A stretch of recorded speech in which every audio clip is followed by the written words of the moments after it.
Welcome to the Deep Dive. We're here to basically pull out the key insights from the stuff that matters to you. You sent over excerpts from the Pascagoula River Alien Contacts, 1973, and yeah, we're going to get into it. That's right. We're diving into, well, one of the really big ones in UFO history, aren't we? The Pascagoula incident from '73. Our mission really is to figure out, what made this case so resonant, where it sits in that whole '70s vibe, and why we're still talking about it. Okay, let's get started then. So for you listening, the core story is this. October 11th, 1973. Two fishermen, Charles Hickson, Calvin Parker, out on the Pascagoula River in Mississippi, and they report this incredible encounter. Yeah, incredible is the word. A UFO shows up, beings emerge, they're taken aboard. It's not just lights in the sky. Exactly, and that's key, right? This alleged physical interaction, and it really set it apart, especially then in the 70s when UFO interest was already kind of peaking. Definitely. And what's really interesting looking back is how unique it felt even then. They weren't just seeing something, they claimed something happened to them. And you got to remember the backdrop, the 70s, were, well, a time of change, fascination with space, maybe some anxiety too. And the sources mentioned the local angle too. Mississippi folklore. Yeah. Tales of strange lights, creatures. Could that have, colored how they saw things? It's a definite possibility, yeah. That local culture rich with these kinds of stories might have provided a framework, a way to understand something totally alien, or at least a way to describe it. And the psychological side. I mean, the fear, the disbelief they reported, it sounds intense. Oh, absolutely. The sources talk about that quite a bit. Their emotional state was clearly very heightened, fear, confusion. Yeah. It sounds like it fits a pattern you see in some other alleged abduction cases from that era. Trauma, essentially. Right. And that raises the question of how we even study this stuff. The psychological element is huge. How did they process it? And how did the media storm affect them? That's a critical point. The media coverage was immediate and frankly massive. It amplified everything, the fear, the story itself. But it also shaped the narrative, didn't it? Oh, for sure. It seems like it blew up. National news, right? Which must have brought this huge wave of public fascination, but also, skepticism, ridicule even. Exactly. A total media frenzy. It's kind of a classic case study in how media shapes our understanding of, well, the unexplained. And the story stuck. It pops up in documentaries, books, still debated today. Okay, let's focus on the two men themselves, Calvin Parker and Charles Hickson. Right. Parker was young, only 19, working at the shipyard. Hickson was older, 42, his foreman. Just, regular working guys. Which probably helped their story initially, right? They weren't like UFO enthusiasts beforehand. That's often pointed out, yeah. Their ordinary background seemed to lend some weight to an extraordinary claim. Their story was pretty consistent, too. Glowing object, these strange beings. Describe the beings. What do they say? Well, the descriptions were odd. Sort of robotic, wrinkled, gray skin, pincer-like hands, no visible eyes, just slits maybe. Really quite bizarre. Wow. Okay. And then taken aboard, examined somehow, and just let go. That's the core report, yes. Floated aboard, some kind of examination, though not described as particularly painful, more just, strange, and then returned to the riverbank. The psychological fallout, as you said, must have been immense. And the sources mentioned the aftermath wasn't easy for them. Not at all. Hickson, he passed away in 2011, but he often talked about feeling isolated, the fear that lingered. Parker was apparently more reluctant to talk for many years, dealt with a lot of stigma. I can only imagine. Having your life turned upside down like that and then having everyone scrutinize it. And the media attention, while it made them famous in a way, was a double-edged sword. Fascination, sure, but also intense scrutiny, disbelief. It likely complicated things hugely for them personally. But the story itself, it just keeps going. Films, books, it's part of UFO lore now. The credibility debate just never seems to end. Okay, let's nail down the timeline. October 11th, 1973, the encounter. What happened right after? Well, they were understandably freaked out. They went straight to the Jackson County Sheriff's Department. And the police took them seriously. Initially skeptical, apparently, Right. which you'd expect, right? But crucially, they did take a formal report. There's documentation from that first night. Okay, so there's an official record from the get-go. Yeah. And then the news cycle kicked in. Oh, yeah. Big time. Local papers first, then national wire services picked it up. It spread like wildfire. And this really fueled that existing public interest in UFOs in the 70s. Right, and as we said, huge pressure on Hickson and Parker. Scrutiny, interviews. Constant scrutiny. And this is all happening while the Air Force's Project Blue Book investigation was, well, officially over, but the interest hadn't died down. Government interest was still kind of simmering. So Pascagoula landed right in this interesting period. A documented personal account hitting at a time of high public and maybe quiet official interest. It really shows how personal stories, local context, and the bigger culture all kind of mesh together, doesn't it? Perfectly put, it became this real touchstone case. Okay, let's widen the lens a bit. The 70s, you mentioned, had quite a few of these alleged abduction reports. Yeah. How does Pascagoula stack up against those? It's definitely seen as one of the most compelling from that period, partly because of the documentation, the consistency of the initial reports. Hickson and Parker's claims, while debated, are really detailed compared to some others. And were there common themes back then? What were people reporting in the 70s generally? Yeah, you definitely see patterns. Bright lights are almost always mentioned, Yeah. sensations of paralysis, missing time waking up, and hours have passed inexplicably, and the psychological aftermath. Yeah. Confusion, deep fear, that sense of isolation we talked about. Pascagoula hits a lot of those beats. Interesting. And you mentioned Mississippi itself had prior sightings. It did, yeah. The sources point to a history of UFO reports in Mississippi before '73. Not necessarily abduction claims, but strange lights, objects. So there was maybe a sort of local awareness or maybe even expectation that weird things happened in the skies there. Which might have primed the pump, so to speak, for how the Pascagoula story was received locally. Could be. And again, the media played a role not just with Pascagoula, but maybe in bringing earlier, less-known sightings to light afterwards, connecting the dots for people. It definitely shaped public opinion and maybe even encouraged others to share their own stories. Right. And credibility is always the elephant in the room. Yeah. The sources mentioned polygraphs for Hickson and Parker. What's the deal with those? Ah, the polygraphs. Yeah, they both took them relatively soon after the event. Reports differ slightly on the exact findings or interpretations, but generally it said Hickson passed, while Parker's results were inconclusive, possibly due to his extreme nervousness. But polygraphs aren't exactly foolproof science, are they? Not at all. They measure physiological stress responses, heart rate, breathing, sweating. The theory is that lying causes stress, but so does being terrified or being accused of lying or just being hooked up to a machine for a high-stakes test. So interpreting results is tricky. Some saw it as proof of sincerity, others dismissed it entirely. Another layer of complexity. And government agencies. Were they involved in looking at Pascagoula specifically? There were definitely inquiries. Project Blue Book was technically closed, but figures associated with UFO investigations like Dr. J. Allen Hynek did investigate. The Air Force also looked into it. Official conclusions tended towards unexplained or suggesting possible misidentification or hoax, but nothing definitive was ever proven either way. Okay, so comparing Pascagoula to other big cases, what are the main similarities and differences you see? Well, the similarities often jump out first. Sudden encounters, non-human beings reported, missing time is a common thread in many abduction accounts, and definitely the psychological trauma afterwards. Right, but you mentioned Pascagoula felt maybe less aggressive. That's one potential difference highlighted in the sources, yeah. Compared to some other accounts from the '70s that involved more frightening or invasive medical procedures, Hickson and Parker's description of the examination seemed, well, less overtly hostile. Still terrifying, obviously, but perhaps different in tone. And the local folklore aspect, is that unique to Pascagoula? The strength of it, perhaps? That deep-rooted Mississippi context, the river stories, Native American lore. It gives Pascagoula a specific flavor that you might not find in, say, a case reported in a major urban center with less connection to that kind of mythology. It definitely influences how we analyze the narrative and its reception. What about the psychological effects? Were they broadly similar across different cases, or did they vary a lot? There's a lot of overlap. The confusion, anxiety, isolation seem pretty common. But you do see variations. Some people report feeling a strange sense of purpose afterwards, almost like a spiritual awakening, which doesn't seem to be the primary takeaway for Hickson or Parker. How much media attention someone gets, their personal support systems, those things probably shape the long-term psychological journey quite a bit.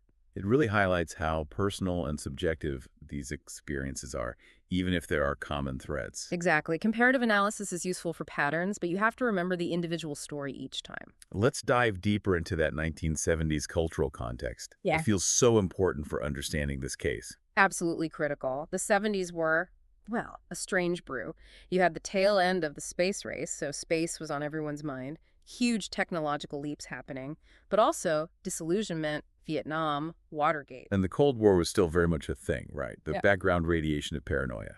Oh, definitely. That undercurrent of uncertainty, government secrecy, fears about surveillance and unknown technologies, it all fed into the UFO narrative. People were maybe more willing to believe in hidden forces, cover-ups.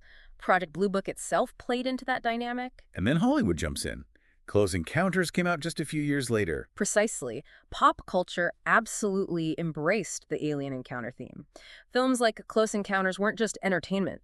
They shape how people visualize these events, blurring lines between reported reality and science fiction. Pascagoula fit right into that zeitgeist. And you mentioned the local Mississippi folklore again. How did that blend with the 70s vibe? It's a fascinating mix. You have this very modern anxiety about technology and aliens landing, layered onto a much older tradition of stories about river spirits, strange lights, unexplained happenings in the swamps and woods.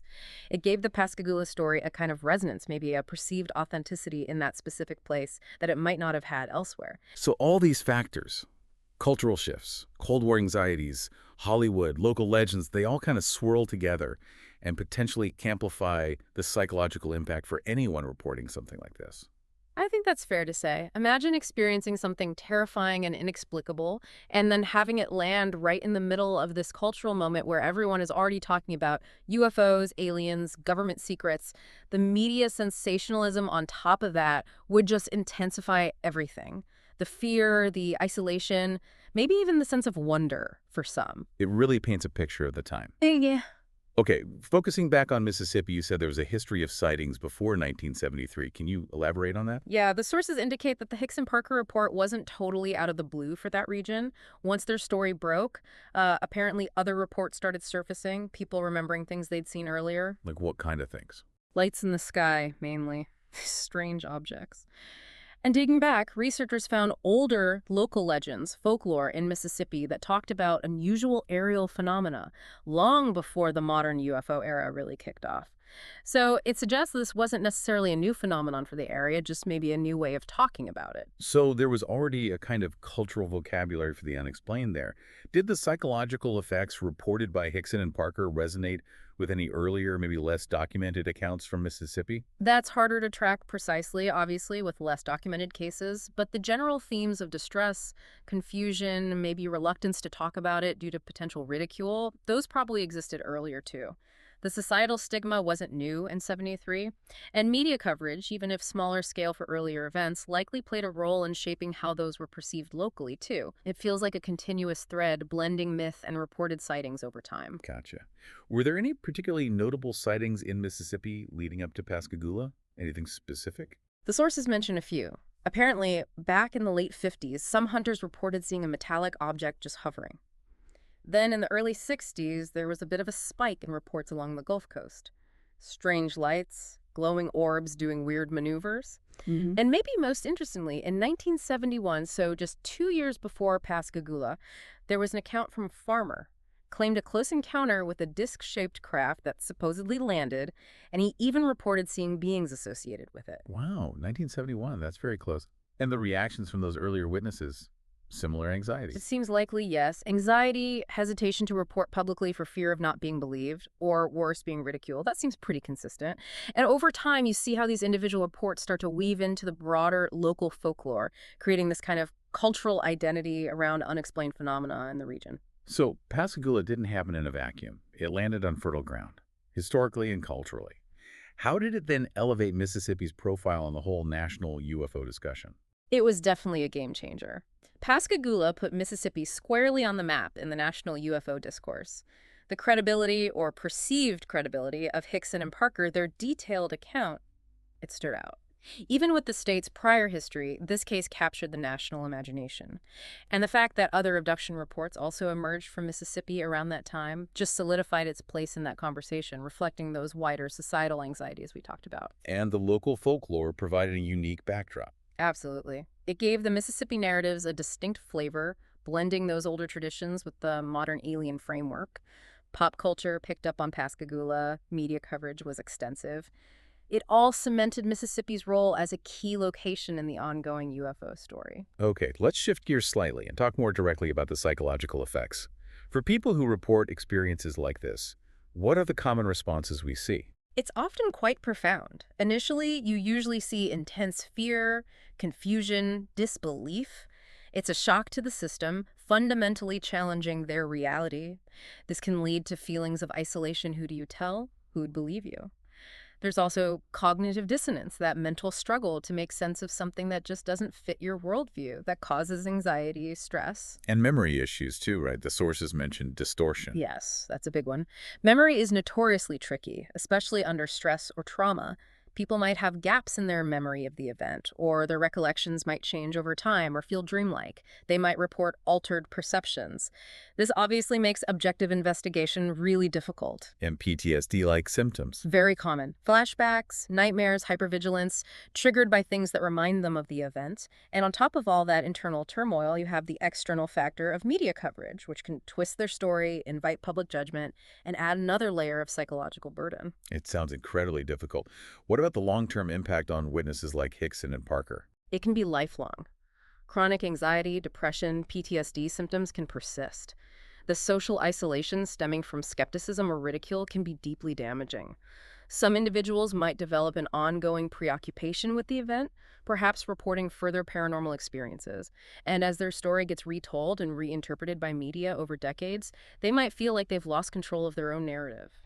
Empathy is really key when considering these long-term effects. Definitely. The sources also brought up hypnosis as a tool used sometimes. How did that fit in with Pascagoula, or cases like it? Hypnosis was, and sometimes still is, used in an attempt to access supposedly repressed memories of these events. The idea is to bypass conscious filters and recall details potentially blocked by trauma or the sheer strangeness of the experience. For some, it can feel therapeutic, helping them structure a narrative and maybe ease some emotional distress. But it's controversial, isn't it? Hugely controversial. The major concern is suggestibility. Under hypnosis, people can be more open to suggestion, and there's a real risk of the hypnotist unintentionally leading the witness, or the witness confabulating, essentially creating false memories that feel real, especially when dealing with fragmented or traumatic memories to begin with. It's a serious pitfall. So it might help someone process, but it doesn't necessarily guarantee accurate recall. Exactly. Some researchers see value in looking for common themes that emerge across different hypnotically recalled accounts, but as a tool for retrieving factual, objective memories. It's highly debated and needs to be approached with extreme caution. Makes sense. Okay, let's do some comparisons again. The Betty and Barney Hill case from 6-1 often comes up as a benchmark. How does it relate to Pascagoula? The Hill case is absolutely foundational. It happened earlier, 1961, and really set the template for many later abduction reports. They were an interracial couple, which added another layer of social complexity at the time. Key elements include the missing time, the humanoid beings described under hypnosis, the star map Betty recalled. It established themes like medical examinations and psychological distress that echoed in Pascagoula. And it also used hypnosis prominently, right? Yes, that was a major part of how their full story emerged. And, like Pascagoula, it got significant media attention and really embedded the idea of alien abduction into the public consciousness and UFO folklore. It set a precedent. What about Travis Walton? That was 1975, just after Pascagoula. Right, the Travis Walton incident, another really famous one. Walton was a logger, supposedly zapped by a beam from a UFO in front of his whole crew. He disappeared for 5 days, then reappeared with this incredible story of being on board the craft. The key difference there being the multiple witnesses to the initial event, right? His crew saw the object. Exactly. That added a different dimension, multiple eyewitnesses to the UFO itself, though only Walton claimed abduction. Like Pascagoula, huge media storm, a movie made about it, Fire in the Sky, though it dramatized things heavily. Comparing how Walton's story was received versus Hickson and Parker's, the role of the other witnesses, it offers interesting contrasts in how these narratives play out. So, looking at Pascagoula, Hill, Walton, what are the big takeaways when you put them side by side? Well, first, the sheer persistence of eyewitness testimony, despite all the known issues with memory. These detailed personal stories drive the phenomenon. Second, the interplay of culture, local folklore, like in Pascagoula, or broader societal anxieties. Third, the undeniable power of media in shaping perception and credibility.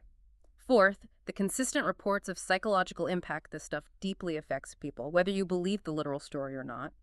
And finally, the often inconsistent or opaque responses from official bodies, which fuel speculation. A complex picture. Let's loop back specifically to the Pascagoula region's folklore. You mentioned Native American lore. Can you expand on that? Yeah, the region has a rich history. The original inhabitants, including the Pascagoula tribe, had their own cosmologies, stories about spirits, beings from the sky or water. Some researchers draw parallels between these ancient myths of, say, star people and modern UFO descriptions. It suggests that the idea of encounters with non-human intelligence wasn't entirely foreign to the cultural landscape before 1973. So these old stories might have influenced how Hickson and Parker, or the community, interpreted the 1973 event. It's possible. It could provide archetypes or narrative structures that shape how an inexplicable event is understood and described. It adds another layer to assessing witness credibility. Are they describing something objectively or through a pre-existing cultural lens? Often, mainstream media misses this deeper cultural context, focusing just on the sensational aliens landed angle. And how did the 1973 event itself get woven into that local folklore tradition? Did it become a new local legend? Oh, absolutely. It became integrated. The Pascagoula alien story blended with older Southern Gothic traditions, tales of river monsters, ghosts, weird lights. It became part of the tapestry of the strange and unexplained associated with that area. It provided a modern framework for ancient themes, perhaps.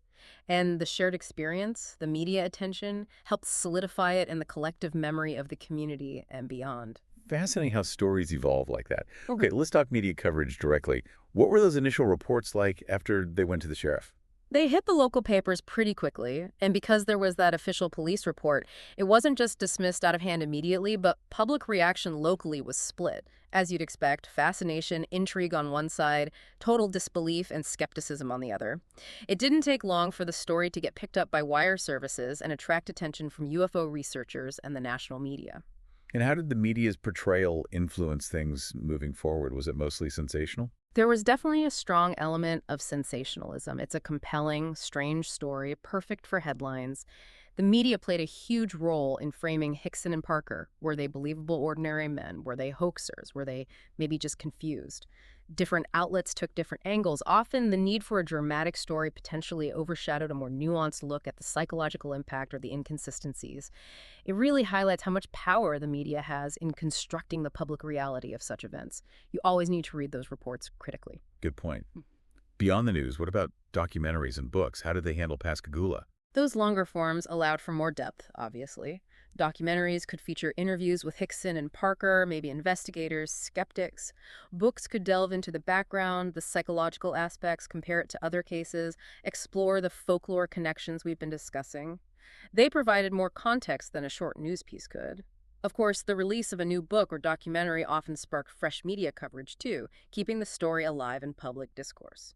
They became key resources for anyone wanting to understand the case beyond the headlines. It seems like Pascagoula really permeated culture. How else did it show up in films and TV? It's been referenced or served as inspiration quite a bit, sometimes directly, sometimes more as part of a general depiction of alien abduction tropes that it helps solidify. You see elements, the description of the beings, the riverside setting, the examination echoed in various sci-fi shows or movies. These portrayals, whether dramatic or attempting realism, definitely shape public imagination about what alien contact might look like. And often, they reflect or reinforce ideas about government secrecy or incompetence surrounding UFOs. And in books or music, did it inspire creativity there too? Yeah, definitely in the literature. Science fiction authors have drawn on it, exploring the themes of fear, wonder, the unknown. It pops up in nonfiction UFO literature constantly, of course. Music, perhaps less directly, but the imagery and emotions of the story, that eerie encounter, the feeling of isolation, those are powerful themes that resonate with songwriters, too. It's become one of those reference points, a piece of shared cultural knowledge about the UFO phenomenon. So it really has become a cultural touchstone then, a go-to example. I'd say so, yes. Within ufology and even in broader pop culture, Pascagoula is one of the key cases people mention when talking about alleged alien contact, especially abduction claims. Its timing in the 70s, the nature of the report, the media splash, it all cemented its place. When you compare famous cases, Pascagoula is almost always on the list. It continues to influence how we discuss and depict these kinds of encounters. Okay, this brings us back to the core challenge, eyewitness testimony. Mm-hmm. How do investigators even try to evaluate accounts like Hickson and Parker's? It's incredibly difficult. You have to consider memory's fallibility, especially under duress. Stress can distort perception. The power of suggestion, even unintentional, from interviewers or media exposure is a factor. You look for consistency over time, but also recognize that memory isn't a perfect recording. Comparing details with other cases can be helpful, looking for patterns. Psychological assessments can rule out obvious delusion or hoaxing motives, but they can't prove the external reality of the event. It requires a really careful, multi-pronged approach. And skepticism, what's its proper role here? Skepticism is essential. Not dismissiveness, but genuine critical inquiry. It pushes for better evidence, for ruling out conventional explanations first. It questions assumptions, examines methodologies. Without skepticism, the field risks becoming an echo chamber. A healthy dose of it forces researchers to be more rigorous, to acknowledge uncertainties, and ultimately makes any claims that do withstand scrutiny more credible. It's about challenging beliefs, not just accepting stories at face value. So applying that, what makes witnesses like Hickson and Parker considered credible by proponents, despite the extraordinary nature of their claim? Several factors usually cited are their initial palpable fear reported by the police deputies that night, their apparent lack of motivation for hoaxing. They didn't seem to seek fame or fortune initially, though Hickson later did capitalize on it somewhat. The consistency of their core story, especially early on, Hickson reportedly passing a polygraph, and the corroborating detail that Parker seemed genuinely terrified and perhaps less able to cope with the scrutiny. Comparisons are also made to other witnesses in different cases who report similar details without apparent collusion. But again, none of this is definitive proof, just factors weighed in the balance. Of a very tricky balance indeed. Let's talk about the government role again. Project Blue Book and beyond. What's the overview? Well, government involvement has waxed and waned. Project Blue Book was the most famous public-facing effort by the U.S. Air Force, running from the late 40s to 1969. Its official goal was to determine if UFOs were a threat and to scientifically analyze data. More recently, we've seen renewed, though often still classified, interests like the Pentagon's UAP task force and its successor offices. There's always been this tension between official investigation, public disclosure, and underlying secrecy or skepticism within government and military structures. And Blue Book, even though it closed before '73, how did its findings or methods relate to cases like Pascagoula? Blue Book established a template for investigation: collect reports, interview witnesses, check radar data, look for conventional explanations, weather balloons, aircraft, astronomical phenomena. They categorize sightings, famously leaving a percentage as unidentified. Its methodology, focusing on witness credibility and trying to debunk, definitely influenced how later cases, even post-Blue Book, were likely viewed internally by government or military analysts. It set a precedent, and its conclusion that UFOs weren't a direct threat and weren't extraterrestrial cast a long shadow. But now there seems to be a shift, more talk of UAPs, congressional hearings. Yes, definitely a significant shift in recent years. More official acknowledgement that something unexplained is being observed, often by military personnel with credible sensor data. The release of declassified videos and reports has spurred public and congressional interest. This new openness allows for revisiting historical cases like Pascagoula in light of ongoing investigations. It's fueling new debates about transparency, potential non-human intelligence, and what the government really knows or suspects. The conversation has definitely evolved from the Blue Book era. Interesting times. So finally, let's talk about the actual techniques used to investigate these things. What are the main methods? It really needs that multidisciplinary approach we touched on. Psychology is key for witness interviews, understanding memory, potential biases. Sociology and anthropology help understand the cultural context, the folklore angle. Comparative analysis, looking for patterns across many cases, is vital. Then there's the technical side, analyzing any alleged physical evidence, landing traces, electromagnetic effects, scrutinizing photos or videos, correlating with radar or satellite data where possible, and historical research, including reviewing government files like Blue Book or NTAP archives. And collecting the evidence itself must be crucial. Absolutely. Getting detailed, contemporaneous witness statements is priority one.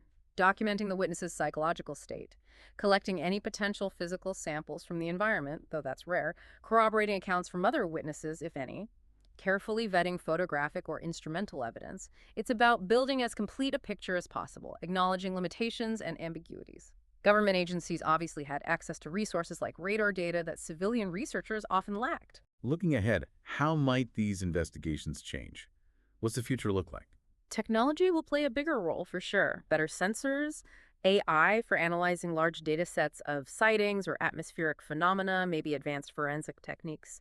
I think there will also be more integration of psychological insights, understanding trauma, perception, cognition better.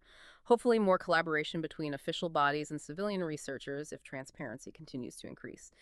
And a growing recognition that understanding the cultural context, the folklore, the narrative aspect is just as important as looking for physical evidence. It's about understanding the phenomenon in all its complexity. Wow, this has been truly a deep dive into the Pascagoula River case. We've covered the event, Hickson and Parker, the whole 70s context, which was so crucial, the psychological angles, the media frenzy, the ongoing debates. It's clear why this one still resonates so much in UFO lore. It really does. It ticks so many boxes. Credible seeming ordinary witnesses, a bizarre encounter, physical interaction claims, immediate reporting, intense media reaction happening at just the right cultural moment. It's a cornerstone case. So a final thought for you, listening at home. When you take all this together, the personal accounts, the cultural stories swirling around it, our own human need to understand the unknown, what does Pascagoula really tell us? Maybe less about aliens arriving and more about how we as humans grapple with the truly extraordinary, how we try to make sense of things that just don't fit. It's something to think about. A perfect place to leave it, pondering the intersection of experience, interpretation, and our place in the vastness of it all. Exactly. Well, thank you for joining us on this deep dive. We'll catch you on the next one. Keep asking questions.